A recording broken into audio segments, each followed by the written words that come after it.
Grew up playing baseball and football. Six-time All-Star baseball player. Dad was my coach, president of our Little League. And Halloween night, at the age of 12, a lady ran a red light and hit me while I was on my bike, and suffered 21 broken bones, collapsed lung, and a paralyzed right arm. And while I was in rehab, rehabbing from the accident, my father passed away with a major heart attack at 39 years old. So here I was at 12, going through the accident situation, losing my support system. But what I did instead of taking a left and going south was I went back out on the baseball field, went back out on the football field, and played with the use of one arm. Got into high school and found my love of distance running. So joined the cross-country team and the track team, and little did I know that would end up leading me to Arizona State University to run track and cross-country. While I was at ASU, I learned about this crazy sport of Ironman, and it was a lifelong dream to train for the event.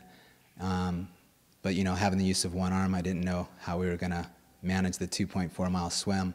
So I moved to Kona, Hawaii in 2004 to train full-time for the Ironman distance.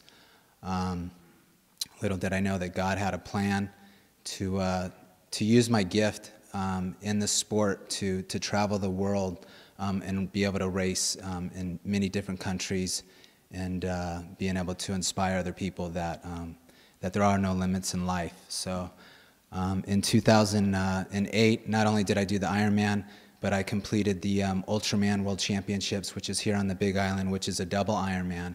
And we actually come right by your school on day 2. But I became the first challenge athlete in 25 years to complete that event. At the 4-mile mark of the 6-mile swim in Kona, I was stung by jellyfish, and they threw me in the emergency boat and called 911 because they had wrapped around my neck. And as soon as they told me that I was out of the race, I jumped back in the water and finished the event. And little did I know that ESPN would catch wind of what I had done. In 2009, I got nominated by ESPN for an ESPY award. And so I got to go to Los Angeles with Michael Phelps, Kobe Bryant, LeBron, and everybody that we look up to and that are inspired by. And here I was, sitting in the same row with the Olympic gold medalist and people that I admired. Samuel Jackson announced my name, that I had won the 2009 ESPY Award for Best Male Athlete with a Disability.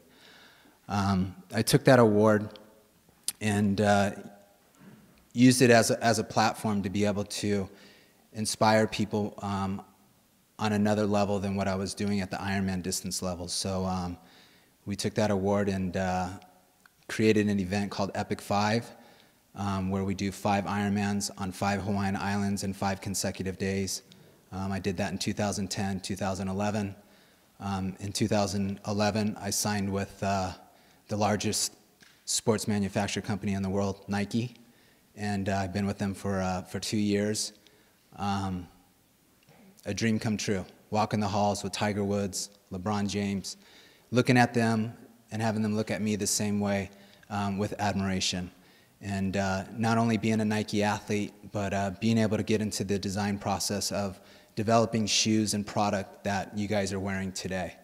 And I always say that I'm the ordinary guy that lives in Kona, Hawaii, doing extraordinary things. But I jump on a plane on Sunday, I go to the Nike World Headquarters and speak in front of 800 Nike sales reps around the world to be able to share with them inspiration to never stop.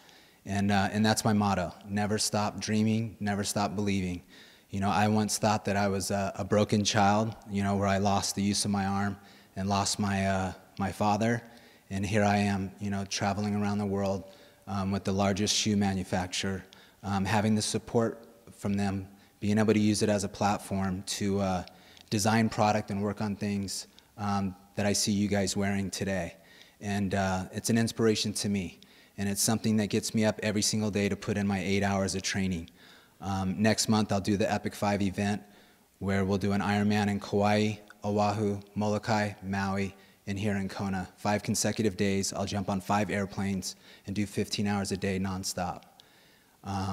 Last month, I just finished biking and running 5,000 miles across the United States for Nike, where I started in New York, and I went to 39 Nike stores throughout the United States to share a message to each store, and that message was that sports changes lives.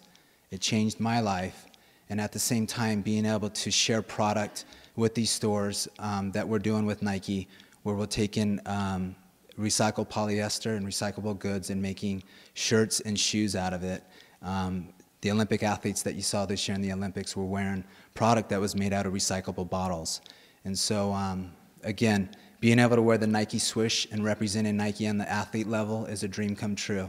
Being able to go to Nike and be able to work on product that will help us perform better and make us the best that we're supposed to be, it's something that I've never dreamt up in my life. But it all took a moment when I was 12 years old where I made a decision that I wasn't going to let that accident determine the rest of my destiny. And, you know, I firmly believe that we all have a purpose.